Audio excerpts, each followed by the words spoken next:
سنة وانتم طيبين، عاملين ايه؟ يا رب تكونوا كويسين وبأحسن حال، ويدخل عليكم رمضان كده بالفرحة وبالخير. اللهم بلغنا رمضان لا فاقدين ولا مفقودين. يا رب اجعلها ايام خير، وان شاء الله ان شاء الله السنة دي رمضان بإذن الله يجي علينا بالتغيير كلنا جميعا، وكل اللي نفسه في حاجة يحققها. قولي امين.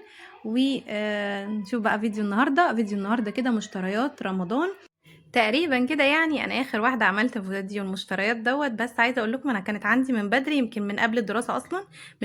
من ساعه ما ابتدت الدراسه وانا ابتديت اشتري حاجه في حاجه. من ضمنهم برضو السكاكين اللي انتوا شايفينها دي، كنت جايباها في فيديو معاكم قبل كده بس شلتهم وما استخدمتهمش. يعني ما شاء الله حامين وحلوين، فقلت لا هستخدمهم ان شاء الله كده في رمضان، عشان الواحد يحس ببهجه ويحس ان هو عمل حاجه يعني. تمام. بس المهم ان انا اتاخرت في الفيديو دوت، لان كنت عايزه اجيب حاجات تانية، بس ما حصلتش ان انا اجيبها، لان جبت كمان لبس الولاد بتاع العيد. ان شاء الله ان شاء الله هبقى اوريها لكم واقول لكم بقى الغلطه اللي انا غلطت فيها للاسف، بس ربنا ييسر يعني. المهم، فيديو المشتريات النهارده زي ما انتم شايفين كده، كنت مجمعاه حاجه في حاجه.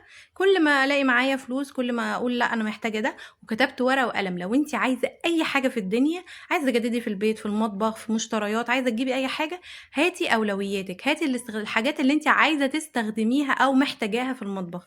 مش مجرد ان انا عايزه اجيب تجديدات واجيب واعمل كميه حاجات مشتريات كتير، لا خالص.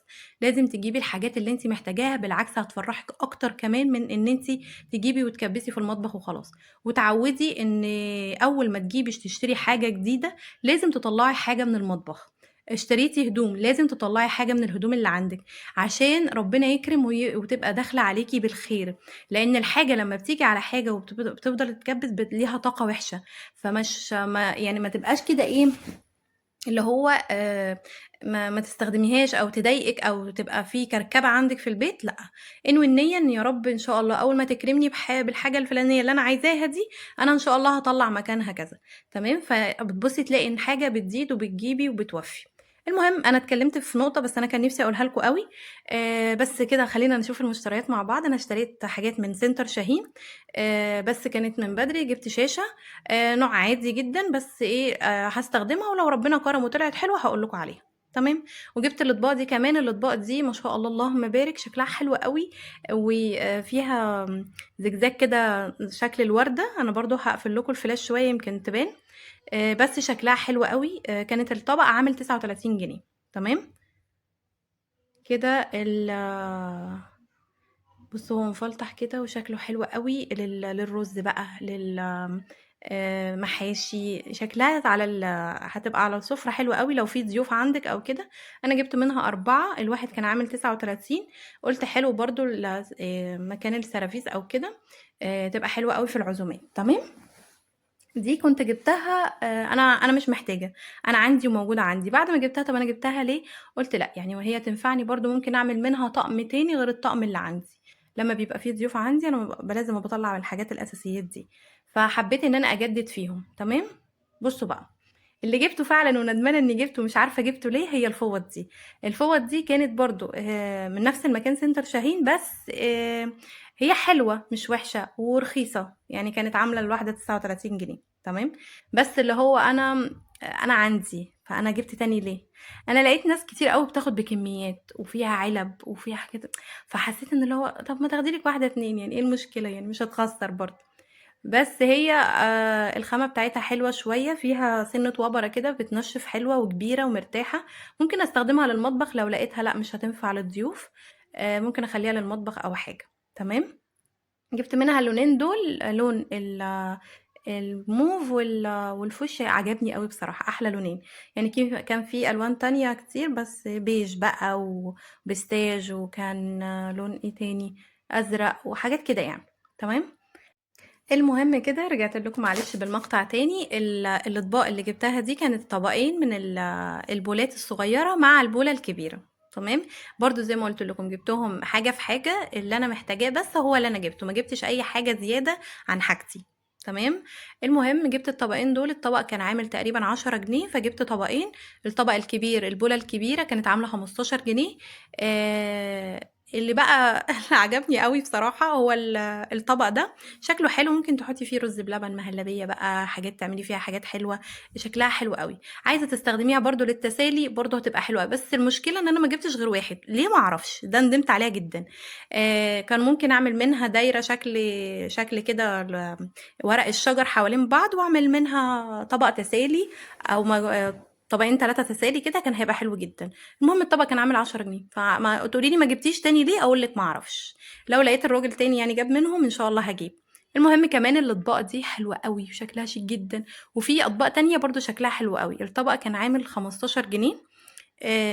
بس هو بقى زي ما انتم شايفين شكله رقيق ولطيف وحلو قوي. حلو قوي بقى في العزومات، ان انت تطلعي بقى فيه بسبوسه، كنافه، طقم حلويات مشكل كده، ما شاء الله اللهم بارك، شكله شيك قوي وحلو. وفي نفس الوقت ايه، بسيط، ما فيهوش اي زخرفه ولا اي حاجه.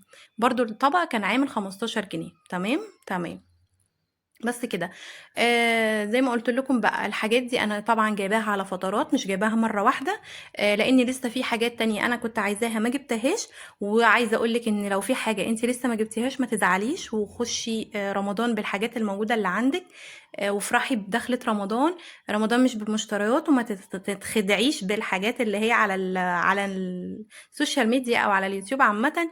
ان دي جابت مشتريات ودي جابت مشتريات وكل واحده جايبه مشتريات وانا ما جبتش. لا حبيبتي، انتي اكيد عندك حاجات من السنة اللي فاتت، طلعيها واستخدميها وافرحي وفرحي الولاد. هتبصي تلاقي نفسك يعني احسن من غيرك بكتير. تمام. فمش هنزعل بقى على حاجة ما جبتهاش. انا كان في حاجات كنت عايزة اجيبها عادي ما جبتهاش، مش مشكلة، ممكن اجيبها في ايام رمضان اللي جاي. يعني رمضان ما خلصش بقى، مش لازم بقى الحاجة ما جاتش قبل رمضان بيوم يبقى لا لازم نجيبها. تمام تمام.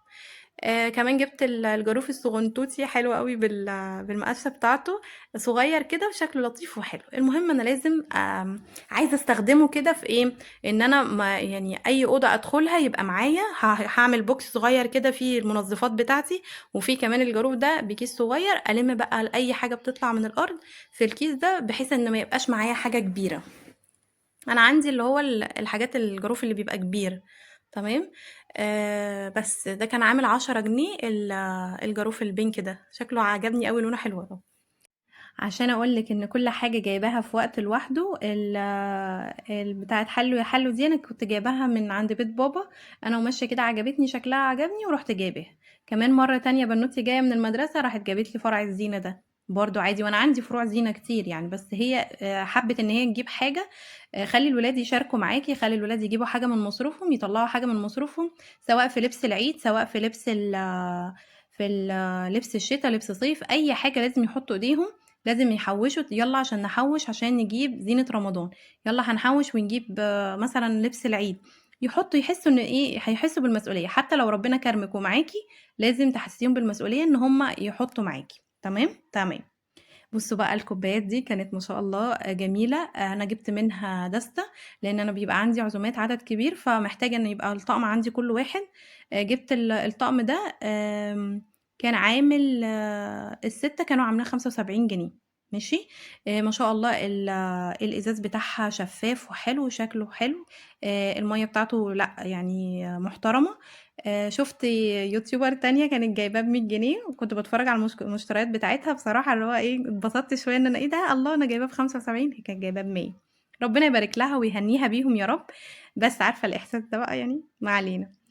عارفة انتي طبعا احساس لما حد يجيب حاجة وانتي تجيبيها وتجيبيها كمان ايه ارخص، فتحسي بقى ايه ده انا بنت شاطرة قوي يعني، جبت الحاجة اللي هو لا انا شطورة وجبتها بسعر كويس. بس عادي انا كده كده ما بعرفش افاصل، فبالنسبة لي يعني ايه، دي فرحة. تمام. المهم بصوا بقى شفشق العصير ده انا كنت عايزاه محتاجاه جدا، لان انا بضطر ان انا اطلع من النيش اللي عندي، فمش عايزه اطلع اللي عندي لان عايزاهم خايفه يتكسروا او كده، فقلت لازم اجيب لي واحد اخليه للعصاير للعزومات لكده. شكله حلو وكويس، وفي نفس الوقت ايه ما بوظش الطقم اللي عندي. تمام. فجبت الطقم ده كان الشفشة ده كان عامل 110. شكله زي الأناناسية كده يعني، نفس رسمة الأناناسية. فيها الخطوط اللي من فوق دي والزجزاج اللي من تحت ده. تمام تمام. عايزة اجيب واحد تاني ان شاء الله، بس يعني ممكن شوية لقدام لما يبقى خلاص انا عندي عزومة او كده. هجيب لي واحد تاني جنبه يعني. تمام. كنت عايزة اقول لكم ايه، لو وصلتِ معايا لهنا اعملي لايك يعني، أختاه بالله عليكِ اعملي لايك كده فرحيني وقولي لي إيه رأيِك في المشتريات بتاعة النهارده، تستاهل والّا ما تستاهلش؟ تمام؟ ولو لسه بقى ما جبتيش الحاجات اللي نِفْسِك فيها، ربنا يرزقِك يا رب ويوسّع عليكِ وعلينا وتجيبي كل اللي نِفْسِك فيه، وما تزعليش مش لازم كل حاجة تيجي في الوقت اللي أنتِ مخططة لها، ممكن حاجة تستنى شوية وتجيبيها لقدّام. تمام. بُصّوا أنا الportfolio ده كنت بنتي جايباه لي، بس يعني لونه غامق فما عجبنيش أوي بصراحة يعني، فلسه هاستخدمه في رمضان عشان كده طلّعته معاكم. قولوا لي بقى رأيكم إيه فيه، حلو والّا مش أوي؟ كمان الجراب دوّة شكله عجبني أوي، فعارفة عايزة أطلّعه في رمضان وأحطه في التليفون عشان شكله حلو، تغيير يعني تغيير نفسية، محتاجة إن أنا أعمل حاجات جديدة عشان أغيّر النفسية شوية. فمش هنفضل بقى على طول بحاجة واحدة، فقُلت مش مشكلة ممكن أطلّعه، يا إمّا هاخلّيه على رمضان، يا إمّا على العيد بقى ودخلة العيد بقى بلبس جديد وحاجات جديدة أخلّيه معايا، لسه محتارة مش عارفة. المهم كده خلاص أنا خلّصت المشتريات بتاعة الحاجات الجديدة، هاورّيكم بقى الحاجات اللي موجودة عندي وأقدر إن أنا أجدد فيها وتعملي فيها حاجات جديدة، لإن أنتِ طبعًا أكيد كل سنة بتجيبي حاجات زينة بقى، بتجيبي أنوار، بتجيبي حاجات جديدة، فلازم القديم اللي عندِك ما يستهلكش، ما تستهلكيهوش، ما تخلّيهوش إن هو متبهدل أو حاجة، لأ عشان تستخدميه لسنة جديدة إن شاء الله. فده كان كده كان مفرش كبير ما شاء الله هو كبير جدًا حتى مش عارفة أوضّحه لكم كلّه، كان عامل 15 جنيه، فشكله حلو وفي نفس الوقت ممكن أقدر أحطه على ترابيزة تقدري تحطي عليه الأطباق، هيبقى شكله حلو وفي نفس الوقت فيه أجواء رمضان ما اشتريتوش، ده ببلاش، دي كلّها حاجات خلاص بقت ببلاش بالنسبة لي، هو الحاجات الجديدة اللي أنا جبتها. تمام، فأنتِ مش شرط إن أنتِ كل حاجة هتجيبيها جديدة، هتجيبي على اللي عندِك وتجيبي الأساسيات بتاعتِك وتجيبي احتياجاتِك أنتِ، ما لكيش دعوة بحد، ما لكيش دعوة فلانة جابت إيه وعلانة جابت إيه، أنا محتاجة كَبّة هاجيبها، محتاجة مكنسة هاجيبها، احتياجاتِك بس اللي بتجيبيها. تمام، عشان طبعًا في التزامات تانية كتير عليكِ، داخل علينا عيد وداخل علينا عيد أم، المناسبات ما شاء الله، ما شاء الله اللهم بارك ما بتخلصش، فكل المناسبات دي أنتِ محتاجة إن أنتِ تركّزي فيها إيه الاحتياجات الضروري عشان ما تأثّريش مع مناسبة تانية. زي ما قُلت لكم كده أنا طلّعت بقى الأنوار اللي عندي، وشُفت إيه الموجود عندي وإيه اللي أنا ممكن أكمّل عليه، بس بصراحة المرّة دي قُلت لأ أنا مش هاكمّل على حاجة، هو حلوين أوي الموجودين عندي، لإن ما شاء الله عندي أنوار كتير، كمان مش محتاجة إن أنا أجيب حاجة تانية، ممكن بقى سَنة جديدة إن شاء الله ربنا يكرم، فحلوين أوي اللي أنا جِبته على كده، هاكمّل بقى عليهم وأورّيكم شكلها حلو، الشكل دوّة كان عامل اللي هو شكل الجامع، شكلها ما شاء الله جميل جدًا. هاعمل زينة كده ونفرّح الولاد ونعمل أجواء بهجة وحلوة إن شاء الله. زي ما قُلت لكم ده كان فرعين بقى من النور، هُم 2 ملفوفين في بعض كده، ما علينا هنفكّهم يعني، وهاركّبهم بُصّوا شكلهم ما شاء الله اللهم بارك حلوين. مالها؟ أنتِ كده كإنِّك ما خسرتيش حاجة ولا اشتريتِ حاجة جديدة، أنا بمعنى أصح أنا ما اشتريتش أنوار جديدة، الموجودين اللي عندي هُم اللي استخدمتهم. خسرتِ حاجة؟ طلّعتِ حاجة من جيبِك؟ لأ، اشتريتِ حاجات في المطبخ اللي هو أنتِ في أي وقت في السنة كده هتشتري، فبالنسبة لِك دي مشتريات عادية احتياجاتِك الأساسية، إنما بقى الأنوار والزينة شوفي إيه اللي عندِك اللي تقدري تكمّلي عليه، عايزة تكمّلي كان بها، مش عايزة تكمّلي أو ما عندكيش المقدرة خلاص مش لازم، هنمشّي بالموجود عندنا وخلاص، ما تزعّليش نَفْسِك ما فيش حاجة تستاهل وكلّه بيعدّي ورمضان هييجي عليكِ إن شاء الله بالخير، رمضان مش بس زينة، مش بس أنوار، مش بس أكل وشرب، لأ في حاجات تانية أهم كتير من الحاجات اللي إحنا بنعملها، العبادة، ركّزي على العبادة يا رب، يا رب باذكّركم واذكّر نفسي إن أهم حاجة نركّز عليها هي العبادة، وناخد روحانيات رمضان، تمام؟ الروحانيات دي هي اللي هتفرق معانا وتطلعنا من رمضان مختلفين عن قبل رمضان. ف عايزه اقول لك ان في برنامج بتاع استاذ عمرو خالد حلو قوي تابعوه ان شاء الله يا بنات ما شاء الله اللهم بارك عليه. لا برنامج جامد جدا هو نزل حلقه اولانيه تابعوها يا رب ان شاء الله تغير في شخصيتنا وفي حياتنا لان كل كلمه بتتقال لا ليها اثر كبير بس حسوها وحسوا باجواء رمضان كده انها مش بس زينة مش بس انوار لا ده حاجات في القلب كده لازم تتغير وحاجات في طريقتنا وحياتنا لازم نغيرها تمام. زي ما قلت لكم دي حاجات كانت موجودة عندي هزين بيها المطبخ وهروق بيها على حال المطبخ كده وهنزينها ان شاء الله مع بعض.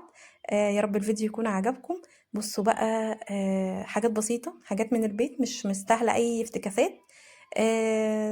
بس يعني دي الحاجات اللي موجودة عندي، وكل سنة يعتبر باطلّعها واجيب عليها اجدد عليها.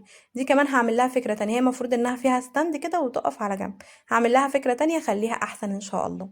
ودي مغناطيس بتتحط على التلاجة برضه باشيلها وباحطها في أوقات بتاعة رمضان. والكوسترات دي بتاعة الشاي بقى، القهوة، الكوبايات، أي حاجة، برضه نفس الحكاية، برضه شايلاها باستخدمها في وقت رمضان. دي كانت المشتريات، أو دي كانت الحاجات اللي جبتها وفرحت بيها، وفرحوا قلبكم وربنا يفرح قلبكم يا رب، ويدخل علينا رمضان علينا وعليكم بالخير، اللهم آمين يا رب. كل سنة وانتم طيبين. باي باي. وحوي يا وحوي وحوي يا وحوي، رحت يا تعبان وحوينا بضربك يا رمضان. وحوي يا وحوي، طول ما نشوفك قلبنا فرحان، في الدار خيرك أشكال والوان.